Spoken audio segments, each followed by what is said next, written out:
Hello everyone, एक बार फिर से स्वागत है आप सभी का हमारे यूट्यूब चैनल में। दोस्तों, आज की इस वीडियो में हम बिहार बोर्ड क्लास 7 का जो साइंस का बुक है इसके क्वेश्चन आंसर को देखेंगे और चैप्टर नंबर 7 के क्वेश्चन आंसर को देखेंगे।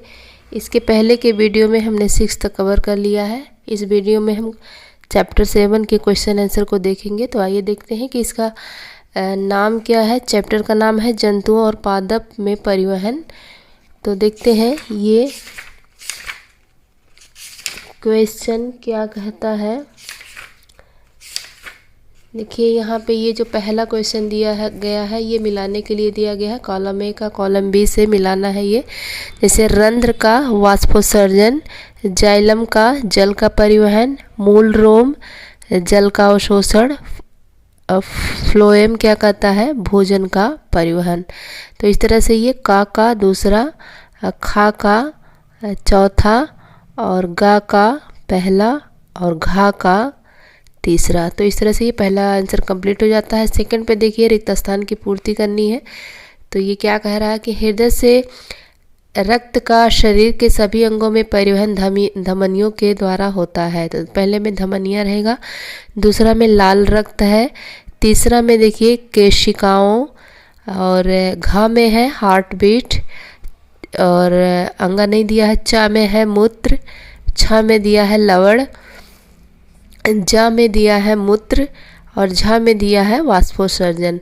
तो इस तरह से ये हमारा यहाँ से लेकर के यहाँ तक ये फिल इन द ब्लैंक्स यानी रिक्त स्थान की पूर्ति कंप्लीट हो जाता है। इसमें देखिए थर्ड क्वेश्चन है कि सही विकल्प को चयन करना है। जैसे कह रहा है कि पादपों में जल परिवहन किसके द्वारा होता है, जाइलम के द्वारा होता है। मूलों द्वारा जल के अवशोषण की दर को बढ़ाया जा सकता है। उन्हें कहाँ पर रख करके, तो देखते हैं ये कहाँ पर रखकर, पंखे के नीचे रख करके। तो ये तीसरे का खा जो है ये तीसरा वाला सही हो जाएगा। उसके बाद देखिए चौथा क्वेश्चन क्या कहता है, पादपों अथवा जंतुओं में पदार्थ का परिवहन क्यों आवश्यक है। तो इसका आंसर देख लेते हैं क्यों आवश्यक है। पादपों और जंतुओं में पदार्थों का परिवहन आवश्यक है क्योंकि यह जीवन के लिए आवश्यक पोषक तत्वों, ऑक्सीजन और अन्य पदार्थों को विभिन्न अंगों तक पहुंचाता है। तो ये चौथे का आंसर हो जाता है। पांचवें का देखिए क्वेश्चन क्या कह रहा है, क्या होगा यदि रक्त में पट्टिकाणु यानी प्लेटलेट्स नहीं होंगे। तो क्या होगा, यदि रक्त में प्लेटलेट्स नहीं होंगे तो चोट लगने पर रक्त का थक्का नहीं बनेगा और रक्त का बहाव लगातार होता रहेगा। इससे शरीर में खून की कमी हो सकती है जिससे जानलेवा स्थिति उत्पन्न हो सकती है। तो ये हमारा पांचवें का आंसर यहाँ से लेकर के यहाँ तक हो जाएगा। अब छठा देखिए क्या होता है, रंध्र क्या है, रंध्र के दो कार्य बताइए। रंध्र क्या है, रंध्र के दो कार्य बताइए। तो देखते हैं रंध्र क्या है। ये देखिए रंध्र पौधों की पत्तियों और तनों की सतह पर पाए जाने वाले छोटे छिद्र होते हैं। ये गैसों के आदान प्रदान और वाष्पोत्सर्जन में महत्वपूर्ण भूमिका निभाते हैं। तो यहाँ से लेकर के यहाँ तक ये 6 का आंसर हो जाता है कंप्लीट। 7 देखिए क्वेश्चन क्या कह रहा है, क्या वाष्पोत्सर्जन पादपों में कोई उपयोगी कार्य करता है। वाष्पोत्सर्जन पादपों में क्या उपयोगी कार्य करता है।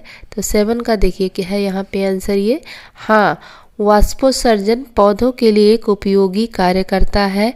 यह पौधों को पानी और पोषक तत्वों को अवशोषित करने, तापमान को नियंत्रित करने और पौधों को ठंडा रखने में क्या करता है, मदद करता है।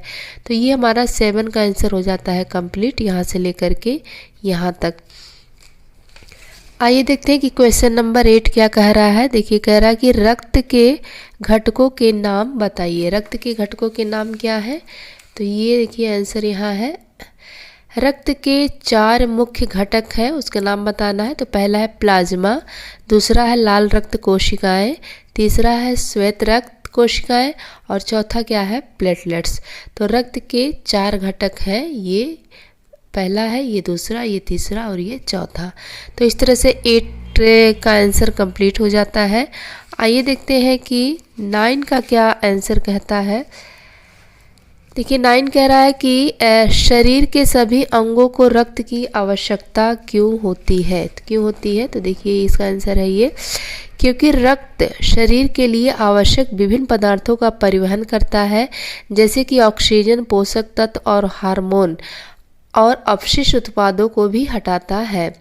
रक्त के बिना अंग आवश्यक पोषक तत्वों और ऑक्सीजन से वंचित हो जाएंगे, जिससे वे ठीक से काम नहीं कर पाएंगे। इसलिए जो है इसलिए शरीर के सभी अंगों को रक्त की आवश्यकता होती है। तो यहाँ से लेकर के तो इस तरह से हमारा ये आंसर कंप्लीट हो जाता है। आइए क्वेश्चन नंबर 10 को देखें। रक्त लाल रंग का क्यों दिखाई देता है? रक्त लाल रंग का क्यों दिखाई देता है? तो इसके आंसर को देखें, देखते हैं। ये है, रक्त का लाल रंग हीमोग्लोबिन के कारण होता है, जो एक प्रोटीन है जो लाल रक्त कोशिकाओं में पाया जाता है। हीमोग्लोबिन में आयरन होता है, जो ऑक्सीजन के साथ मिलकर रक्त को लाल कर देता है। ऑक्सीजन युक्त रक्त चमकीला लाल होता है, जबकि ऑक्सीजन रहित रक्त गहरा लाल होता है। तो यहाँ से लेकर के यहाँ तक ये 10 नंबर का आंसर कंप्लीट हो जाता है। आइए देखें 11 क्वेश्चन क्या कह रहा है। कह रहा है कि हृदय के कार्य बताइए। हृदय के क्या कार्य हैं, देखते हैं क्या कार्य है इसके। तो देखिए, ये हृदय के कार्य, पहला कार्य है शरीर के सभी अंगों तक ऑक्सीजन युक्त रक्त का परिवहन करना, हृदय का कार्य है। दूसरा है शरीर के सभी भागों में कार्बन डाइऑक्साइड व अन्य अपशिष्ट पदार्थों को शरीर से बाहर निकालने में हृदय मदद करता है। तो यहाँ से लेकर के यहाँ तक ये 11 नंबर का क्वेश्चन कंप्लीट हो जाता है। आइए 12 नंबर का क्वेश्चन देखें क्या कह रहा है। कह रहा कि शरीर द्वारा अपशिष्ट पदार्थों को उत्सर्जित करना क्यों आवश्यक है? जो गंदे पदार्थ होते हैं उनको बाहर निकालना कह रहा क्यों आवश्यक है? तो देखते हैं क्यों आवश्यक है। शरीर द्वारा अपशिष्ट पदार्थों का उत्सर्जन आवश्यक है क्योंकि ये पदार्थ शरीर के लिए हानिकारक होते हैं और बीमारियों का कारण बन सकते हैं। शरीर में इनका जमा रहना क्या होता है, हानिकारक हो सकता है। तो यहाँ से लेकर के यहाँ तक ये 12 नंबर का आंसर कंप्लीट हो जाता है। और देखते हैं कि 13 नंबर का क्वेश्चन क्या कह रहा है। तो ये कह रहा है मानव उत्सर्जन तंत्र का चित्र बनाइए और उसके विभिन्न भागों को नामांकित कीजिए। तो इसको हम बुक में ही देख सकते हैं। मानव उत्सर्जन तंत्र ये हमारा है पेज नंबर 79 पर। ये जो फिगर दिया गया है उत्सर्जन तंत्र, इसका हम फिगर बनाएंगे। ये हो गया ये। तो आंसर नंबर 13 में हम ये लिखेंगे, फिगर बनाएंगे ये वाला। तो इस तरह से चैप्टर नंबर 7 के हम सभी क्वेश्चन को कंप्लीट कर लिए। 1 से लेकर के 13 तक ये क्वेश्चन था, इसको कंप्लीट कर लिया। नेक्स्ट वीडियो में हम चैप्टर नंबर 8 के क्वेश्चन आंसर को देखेंगे। तो वीडियो कैसा लगा प्लीज़ कमेंट में ज़रूर बताइएगा। अगर पसंद आए तो इसे लाइक करिएगा, चैनल को सब्सक्राइब करिएगा। ऐसे ही सारे सब्जेक्ट के क्वेश्चन आंसर मिलते रहेंगे। वीडियो देखने के लिए थैंक यू, धन्यवाद।